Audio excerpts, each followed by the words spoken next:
There comes a moment in every life when the noise dies down, when the opinions fade, when the applause and the criticism both go quiet, and all that's left is you standing face to face with the truth, not the truth you post, not the truth you explain, the truth you live. And in that moment, there are no excuses powerful enough to save you, no escape routes clever enough to hide you, no words strong enough to replace action. There is only execution. Most people spend their entire lives rehearsing reasons why they started late, reasons why it's harder for them, reasons why someone else had an advantage, reasons why now isn't the right time. And they get so good at explaining their struggle that they forget the only thing that ever changes a struggle is movement, not intention, not motivation, movement. Execution is the language of reality. You can lie to people. You can even lie to yourself for a while, but execution never lies. It shows up or it doesn't. It produces or it doesn't. It builds or it decays. Look at history. Thomas Edison didn't argue with darkness. He didn't write essays about why the night was unfair. He executed until light obeyed. Henry Ford didn't complain about transportation limits. He built a system so efficient the world had to reorganize around it.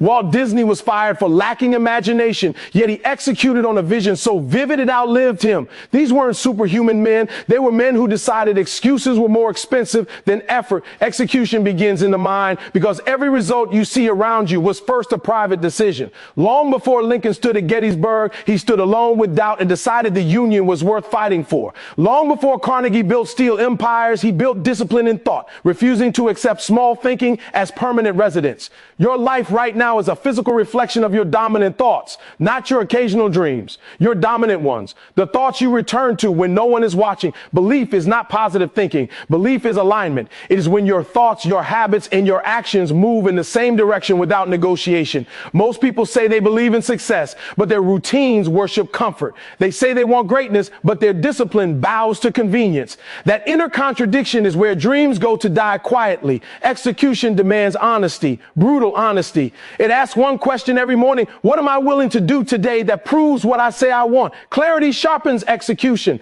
Vague goals produce vague effort. When your vision is unclear, your energy leaks. You wake up tired, not because you slept too little, but because your purpose is undefined. Purpose is fuel. Purpose is the difference between dragging yourself through the day and attacking it. When you know why you're doing something, pain stops feeling like punishment and starts feeling like payment. Every drop of sweat becomes an investment. Napoleon Hill wrote that desire backed by faith creates persistence, and persistence reshapes reality. But persistence is not loud. It's quiet. It's waking up early when no one is clapping. It's studying when nobody's watching. It's building when the results are invisible. Execution thrives in silence. The world celebrates outcomes, but outcomes are born in isolation. If you need applause to act, you will always quit before the breakthrough.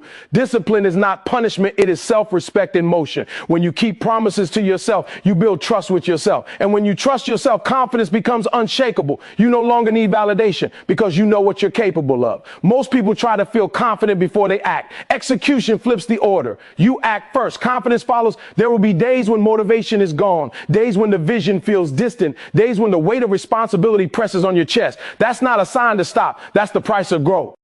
Pressure creates capacity. Steel isn't strong because it's comfortable. It's strong because it endured heat. You are being shaped, not punished. Gratitude anchors execution. Not the shallow gratitude that ignores struggle, but the deep gratitude that recognizes opportunity inside difficulty. Every obstacle is a classroom. Every setback is a lesson with tuition paid in discomfort. When you're grateful, you stop wasting energy on resentment and redirect it toward progress. You stop asking why me and start asking what now. Adaptability is execution's twin. The plan may change, but the commitment doesn't. History favors those who adjust without abandoning their mission. When markets shifted, Ford adjusted. When Disney failed, he adapted. When Edison's experiments failed thousands of times, he refined. Execution is not stubbornness. It's resilience guided by intelligence. You are not behind. You are not broken. You are not disqualified, but you are responsible for your habits, responsible for your standards, responsible for the life you tolerate. Responsibility is power because it puts control back in your hands. The moment you stop blaming is the moment you start building. And make no mistake, mistake. This path is lonely. Execution separates you. It will cost you comfort. It will cost you relationships that thrive on stagnation. It will cost you the version of yourself that needed excuses to feel safe. But what it gives you is worth more than what it takes. It gives you respect from others, yes, but more importantly, from yourself. Right now, somewhere between who you are and who you could be, there is work waiting, not tomorrow's work, today's. Small actions stacked with ruthless consistency. This is not about hype. This is about habits. Not about luck, about laws. Cause and effect never sleeps. There are no excuses strong enough to rewrite reality. No escape routes that lead to fulfillment. Only execution, day after day, choice after choice, until the world has no option but to respond to who you have become. Discipline beats motivation every time because motivation is emotional and discipline is structural. Motivation rises when things feel good, when the vision feels exciting, when progress is visible, when praise is loud, but discipline shows up when none of that is present. Discipline doesn't wait to feel inspired. It moves because a decision has already been made. Motivation asks how you feel today. Discipline asks what needs to be done regardless of how you feel. And life rewards the second question every single time. Most people are addicted to motivation. They wait for the spark, the mood, the perfect moment, the right energy. They scroll, they watch, they listen, they hype themselves up, and for a brief moment they feel powerful. But feelings fade. The fire cools. Reality returns. And when motivation disappears, so does their effort. Discipline doesn't disappear. Discipline is built in the dark, in repetition, in routines that don't care about comfort. Discipline is what carries you on the days when your emotions betray you. Look at anyone who has built something meaningful. Not the overnight stories, not the viral moments, but the real builders. They didn't rely on motivation. Edison wasn't motivated for thousands of failed experiments. He was disciplined enough to keep showing up to the lab. Ford wasn't motivated. Every day the world laughed at his vision. He was disciplined enough to keep refining his system. Discipline is boring to the undisciplined, but it is freedom to the committed. Motivation wants results first. Discipline commits first and lets results catch up later. That's the difference. Motivation says, I'll work when I see progress. Discipline says, progress will come because I work. Discipline understands delayed gratification. It understands that the body and the mind must be trained to obey decisions, not emotions. When you train yourself to act without negotiating, you gain power. Over your life. Discipline is self-respect in action. Every time you do what you said you would do, especially when you don't feel like it, you strengthen your identity. You become someone who can be trusted. And when you trust yourself, confidence stops being fragile. You don't need constant encouragement because you know your habits will carry you. Discipline builds momentum quietly, day after day, rep after rep, choice after choice. Motivation is external. Discipline is internal. Motivation depends on music, speeches, circumstances, other people. Discipline depends on standards, and standards don't argue. Standards don't negotiate. They don't care about excuses. They don't care about how hard your day was. They simply demand an alignment. When your standards are high, your actions rise to meet them. When your standards are low, even motivation can't save you. Discipline is what separates wishers from winners. Everyone wants success. Few want the structure that success requires. Everyone loves the idea of being great. Few love the process of becoming great. Discipline is waking up early when the bed feels good. Discipline is training when nobody is watching. Discipline is saying no to distractions that feel harmless but slowly steal your future. Discipline is choosing long-term respect over short-term pleasure. The uncomfortable truth is that motivation makes you feel good, but discipline makes you effective. Motivation talks, discipline executes. Motivation inspires you for a moment. Discipline transforms you over a lifetime. And the more disciplined you become, the less you depend on motivation. You stop asking yourself if you feel ready. You move because that's who you are now. You don't wait for the mood. You create the outcome. Every breakthrough you admire was built on days that felt ordinary, repetitive, and exhausting. Those days weren't powered by motivation. They were powered by discipline. Quiet mornings, relentless routines, non-negotiable actions. Discipline is not loud. It doesn't announce itself, but it leaves evidence everywhere it goes. If you want to change your life, stop chasing motivation and start building systems. Build habits that operate even when your emotions are weak. Build routines that protect your goals from your feelings. Build discipline so strong that even on your worst days, progress still happens. Because when motivation motivation fails, and it always does, discipline is what remains. Discipline is what carries you forward. Discipline is what turns intention into reality. Discipline is what separates the life you imagine from the life you live. Discipline is the reason some people rise no matter the conditions and others stay stuck, waiting for a feeling that never stays long enough. Your standards decide your future long before your talent ever gets a chance to speak. Not your goals, not your dreams, not what you say you want, but what you tolerate on a daily basis. Standards are the invisible line you draw that tells the world and yourself what is acceptable and what is not. They govern how you work when nobody is watching, how you speak to yourself when things go wrong, how you respond when pressure shows up uninvited. You don't rise to the level of your intentions. You fall to the level of your standards. Most people confuse standards with desires. They say they want success, but their standards allow inconsistency. They say they want wealth, but their standards allow distraction. They say they want growth, but their standards allow comfort to stay in control. Desire is emotional. Standards are enforced. Desire makes promises. Standards make demands. And life only responds to what you enforce. Look closely at your life right now. The results you're living are perfectly aligned with the standards you've accepted. The relationships you have, the income you earn, the energy you carry, the habits you repeat, none of it is accidental. It's all permitted. Somewhere along the way, you decided this level was okay. Maybe not consciously, but through repetition, through what you let slide, through what you stop challenging. Standards are built silently, but they speak loudly in outcomes. High standards feel uncomfortable at first because they force you to confront your excuses. When you raise your standards, you can no longer hide behind circumstances. You stop blaming time, luck, or other people. You start asking harder questions of yourself. Why am I allowing this behavior? Why am I settling for this effort? Why am I negotiating with my potential? Raising your standards doesn't change the world overnight. It changes you, and that's what eventually changes everything else. History doesn't remember people with average standards. It remembers those who refuse to live beneath their capability. Carnegie didn't accept small thinking as a permanent state. Ford didn't accept inefficiency as normal. Lincoln didn't accept division as inevitable. Their standards demanded more from them than comfort ever could. And because they demanded more from themselves, the world eventually demanded their leadership. Standards shape identity. What you repeatedly tolerate becomes who you believe you are. If you tolerate being late, you become someone who disrespects time. If you tolerate inconsistency, you become someone who can't be trusted. If you tolerate negative self-talk, you become someone who doubts their own power. But when you raise your standards, your identity rises with them. You start moving differently, speaking differently, choosing differently, not because it's easy, but because it's required. High standards are lonely. Not everyone will understand why you no longer accept excuses, why you protect your time, why you demand excellence from yourself. Some will call it extreme. Some will say you've changed. They're right.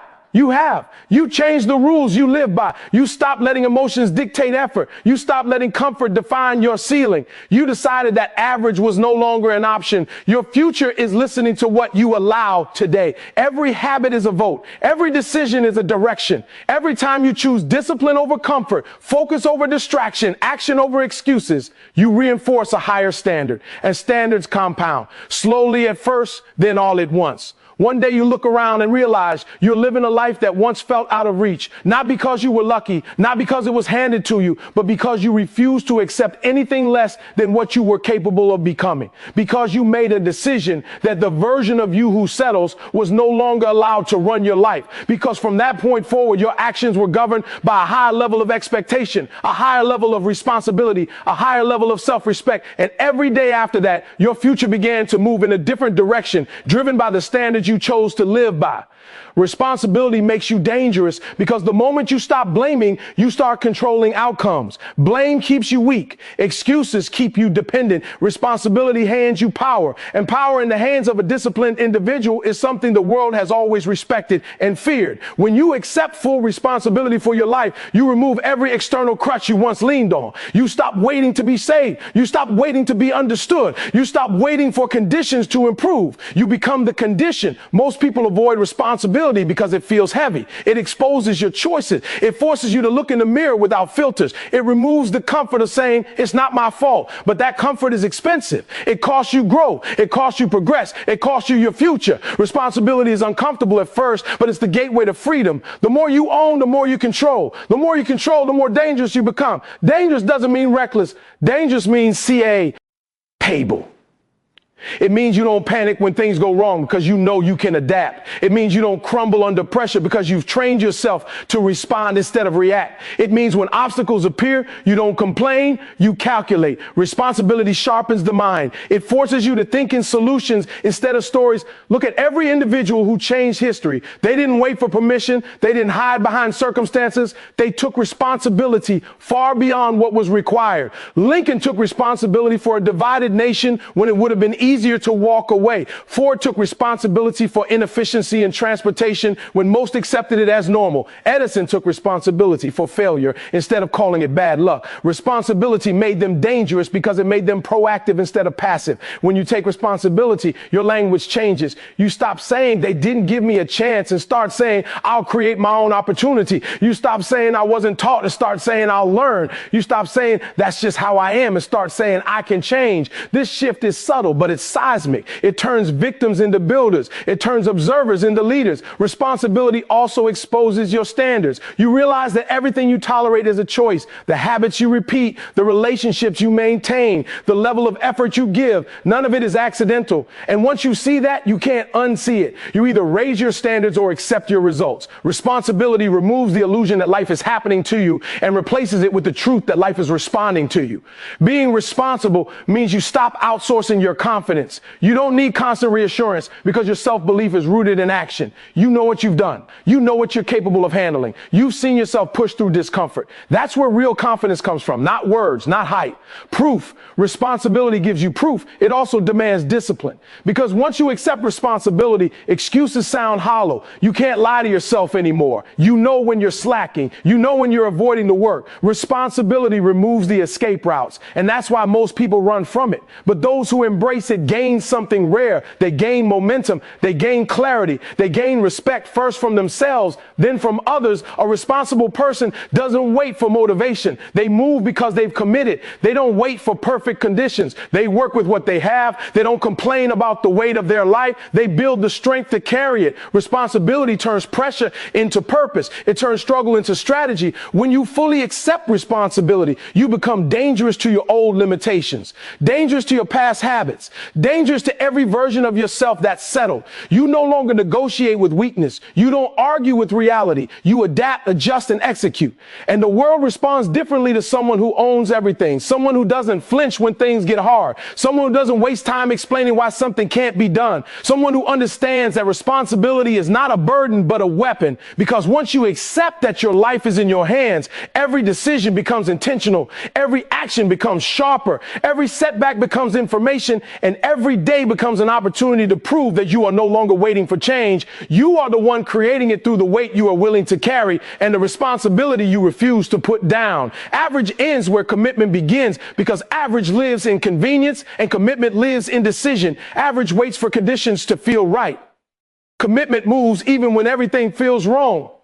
Average negotiates effort based on mood. Commitment executes based on identity. The moment you commit, truly commit, you step out of the crowd without announcing it. You stop blending in. You stop drifting. You stop living on autopilot. Commitment draws a line between who you were and who you are becoming. Most people think they're committed because they care, because they talk about it, because they want it badly. But commitment isn't emotional, it's behavioral.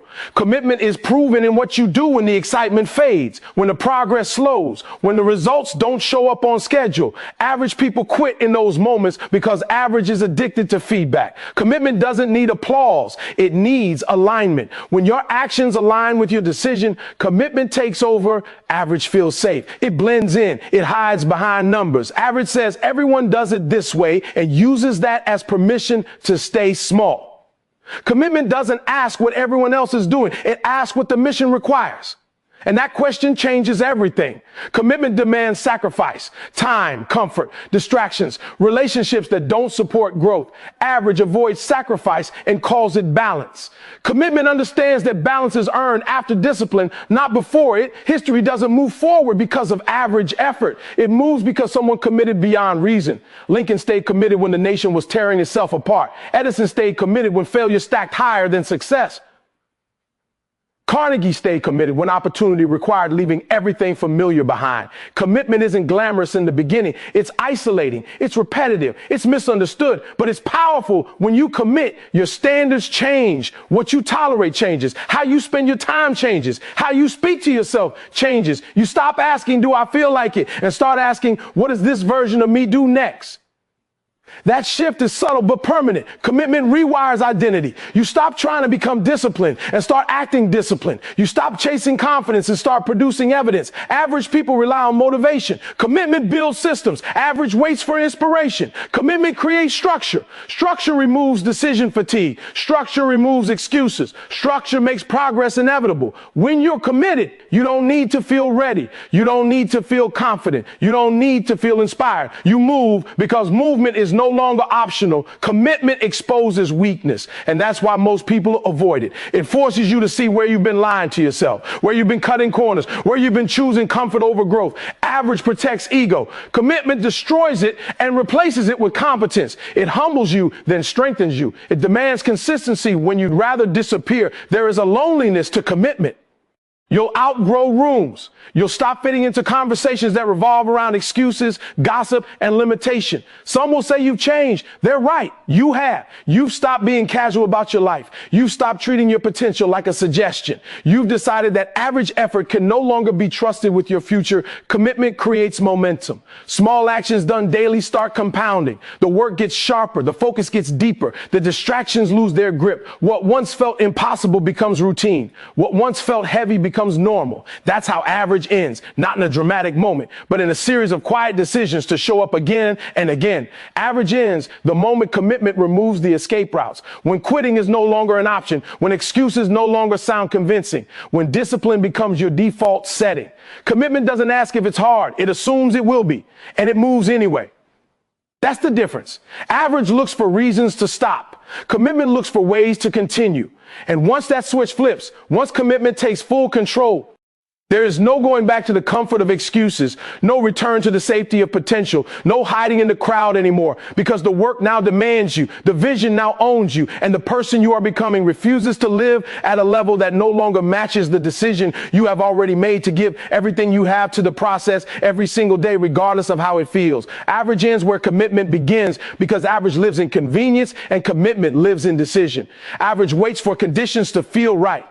Commitment moves even when everything feels wrong. Average negotiates effort based on mood. Commitment executes based on identity. The moment you commit, truly commit, you step out of the crowd without announcing it. You stop blending in. You stop drifting. You stop living on autopilot. Commitment draws a line between who you were and who you are becoming. Most people think they're committed because they care, because they talk about it, because they want it badly. But commitment isn't emotional. It's behavioral. Commitment is proven in what you do when the excitement fades, when the progress slows, when the results don't show up on schedule. Average people quit in those moments because average is addicted to feedback. Commitment doesn't need applause. It needs alignment. When your actions align with your decision, commitment takes over. Average feels safe. It blends in. It hides behind numbers. Average says everyone does it this way and uses that as permission to stay small. Commitment doesn't ask what everyone else is doing. It asks what the mission requires, and that question changes everything. Commitment demands sacrifice, time, comfort, distractions, relationships that don't support growth. Average avoids sacrifice and calls it balance. Commitment understands that balance is earned after discipline, not before it. History doesn't move forward because of average effort. It moves because someone committed beyond reason. Lincoln stayed committed when the nation was tearing itself apart. Edison stayed committed when failure stacked higher than success. Carnegie stayed committed when opportunity required leaving everything familiar behind.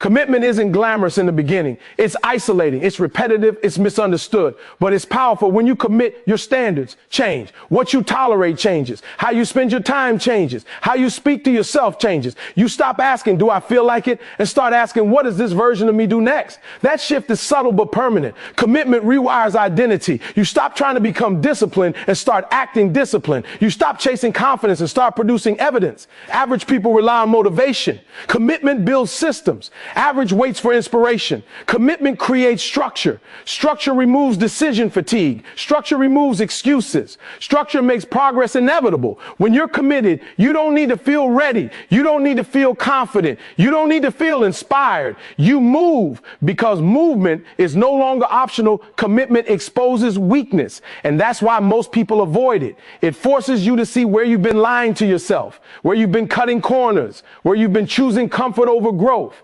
Average protects ego. Commitment destroys it and replaces it with competence. It humbles you, then strengthens you. It demands consistency when you rather disappear. There is a loneliness to commitment. You'll outgrow rooms. You'll stop fitting into conversations that revolve around excuses, gossip, and limitation. Some will say you've changed. They're right. You have. You've stopped being casual about your life. You've stopped treating your potential like a suggestion. You've decided that average effort can no longer be trusted with your future. Commitment creates momentum. Small actions done daily start compounding. The work gets sharp. The focus gets deeper. The distractions lose their grip. What once felt impossible becomes routine. What once felt heavy becomes normal. That's how average ends. Not in a dramatic moment, but in a series of quiet decisions to show up again and again. Average ends the moment commitment removes the escape routes. When quitting is no longer an option. When excuses no longer sound convincing. When discipline becomes your default setting. Commitment doesn't ask if it's hard. It assumes it will be. And it moves anyway. That's the difference. Average looks for reasons to stop. Commitment looks for ways to continue. And once that switch flips, once commitment takes full control, there is no going back to the comfort of excuses, no return to the safety of potential, no hiding in the crowd anymore, because the work now demands you, the vision now owns you, and the person you are becoming refuses to live at a level that no longer matches the decision you have already made to give everything you have to the process every single day, regardless of how it feels. Stop making excuses, because excuses are the most loyal enemies of progress. They sound reasonable. They feel protective. They give you something to hold on to when results are missing. But every excuse you repeat trains your mind to accept less than you're capable of producing. Excuses explain failure without requiring change. And the more you explain, the less you execute. Execution doesn't care about your reasons. It only responds to your actions. Most people don't lack ability. They lack ownership. They don't lack time. They lack priority. They don't lack opportunity. They lack courage to act without guarantees. Excuses become a comfortable language because they shift responsibility outward. They point to circumstances, people, timing, luck. But the truth is simple and uncomfortable. Nothing changes until you move. And movement begins the moment excuses are removed from the conversation. Execution is clarity in motion. It's the decision to act before you feel ready, before you feel confident, before you feel motivated. Most breakthroughs don't come from perfect planning. They come from imperfect action repeated consistently. Execution doesn't require permission. It requires commitment. When you execute, you stop debating your potential and start proving it. Look at anyone who built something meaningful. They didn't wait until fear disappeared. They acted while fear watched. Edison didn't eliminate failure before experimenting. He executed through it. Ford didn't remove doubt before building. He built despite it. Disney didn't wait for approval. He executed on belief. Execution doesn't mean you won't feel resistance. It means resistance no longer decides your behavior. Excuses keep you busy without being productive. They consume mental energy that should be invested in problem solving. When something goes wrong, an excuse asks who's at fault. Execution asks what's next. That shift changes everything. You stop replaying the past and start shaping the future. Execution turns setbacks into feedback. It turns problems into direction. Execution demands discipline because discipline closes the gap between intention and reality. Without discipline, execution becomes occasional. With discipline, execution becomes identity. You're no longer someone who tries. You're someone who does. That identity shift is powerful. It removes hesitation. It removes negotiation. It removes the need to constantly hype yourself up. You act because that's who you've decided to be. Excuses thrive in comfort. Execution thrives in structure. When your life lacks structure, emotions take control. When emotions take control, excuses sound logical. Structure eliminates debate. A set routine doesn't ask how you feel. It tells you what's next. Execution loves structure because it protects progress from mood swings. You don't rise to your motivation. You fall to your systems. There will always be reasons not to act. Time won't be perfect. Energy won't always be high. Confidence won't always be present. Waiting for ideal conditions is just a more sophisticated excuse. Execution understands that momentum creates motivation, not the other way around. Once you move, the mind catches up. Once you start, clarity follows. Stop making excuses also means stop lying to yourself in small ways. Stop saying you'll start tomorrow. Stop saying you need one more piece of information. Stop saying you're waiting for the right moment. Those delays feel harmless, but they quietly steal years. Execution respects time because it understands time never refunds what you waste. When you execute, you gain proof. Proof builds confidence. Confidence fuels more action. That cycle replaces the excuse cycle. Instead of explaining why you didn't act, you start accumulating evidence that you can handle discomfort, that you can adapt, that you can learn on the move. Execution builds resilience. It toughens the mind. It sharpens focus. Excuses make you passive. Execution makes you dangerous. Dangerous to procrastination. Dangerous to doubt. Dangerous to the version of yourself that settles. Once you commit to execution, you stop asking for easier paths and start building stronger habits. You stop waiting for change and become the force that creates it. Execution doesn't announce itself. It doesn't seek validation. It shows up quietly and compounds relentlessly. And the more you execute, the harder it becomes to return to a life of explanations because results speak louder than reasons. Action replaces intention. Movement replaces hesitation. And at some point, excuses no longer fit the identity of someone who has learned that progress only responds to one thing, and that thing is execution. You don't rise by chance because nothing meaningful in life is accidental. Every elevation is preceded by a decision, and every decision carries weight whether you acknowledge it or not. People love the idea of luck because it removes responsibility, but success has never been random. It follows patterns. It responds to choices. It rewards those who decide before they feel ready and act before they feel confident. Rising is not something that happens to you. It's something you claim every day. You are choosing, even when you think you are standing still. You're choosing what to focus on. You're choosing what to tolerate. You're choosing what to postpone. And those choices quietly shape your direction. Small choices compound. The choice to wake up early. The choice to stay disciplined when nobody is watching. The choice to do the hard thing instead of the easy one. These decisions don't look dramatic in the moment, but they build momentum that eventually looks like destiny from the outside. Most people want the rise without the choice. They want the reward without the responsibility. They want the outcome without the discomfort. But life doesn't work that way. Rising requires deciding who you will be before the evidence shows up. It requires acting like the future version of yourself when the present doesn't yet support it. That's faith in motion. That's belief with teeth. History is clear about this. Lincoln didn't rise because circumstances were favorable. He rose because he chose to carry a burden most would have avoided. Carnegie didn't rise because opportunity knocked politely. He chose to prepare until opportunity had no choice but to recognize him. Edison didn't rise because failure spared him. He rose because he chose to interpret failure as instruction instead of rejection. Choice is the common denominator. Choice demands sacrifice. You can't choose growth and comfort at the same time. You can't choose discipline and distraction simultaneously. You can't choose excellence while protecting excuses. Every choice closes some doors while opening others. That's the cost. And most people hesitate because they're afraid of closing doors, not realizing that the wrong deed doors are what keep them stuck at the same level. When you choose deliberately, your standards rise. You stop letting emotions dictate behavior. You stop waiting for permission. You stop asking if something is possible and start asking what it will require. Choice sharpens focus. It removes noise. It simplifies life. Instead of being pulled in 100 directions, you move with intent. Rising by choice also means choosing responsibility, choosing to own your habits, choosing to own your reactions, choosing to own your results. Responsibility isn't heavy when you understand it gives you control. The more you own, the more you can change. The moment you stop blaming is the moment you start building. That's when progress accelerates. There will be moments when your choice isolates you, when others don't understand why you're so strict with your time, your energy, your goals, when they say you're doing too much, expecting too much, pushing too hard.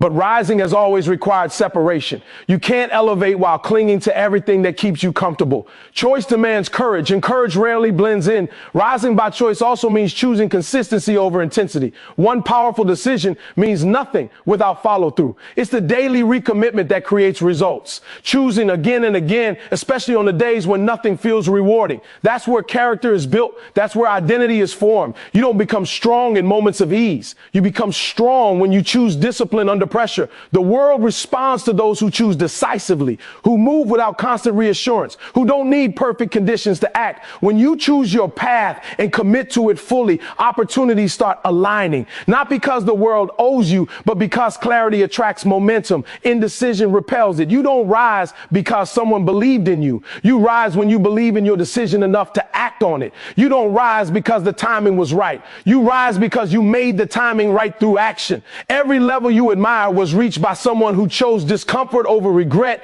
effort over excuses, responsibility over blame, and repetition over waiting. Someone who understood that rising is not a gift handed out randomly, but a result earned daily through conscious decision to move forward when standing still would have been easier, through choices that compound quietly until one day the distance between where you started and where you stand becomes undeniable, and the rise that looks sudden to others is simply the evidence of years of choosing growth when no one was watching.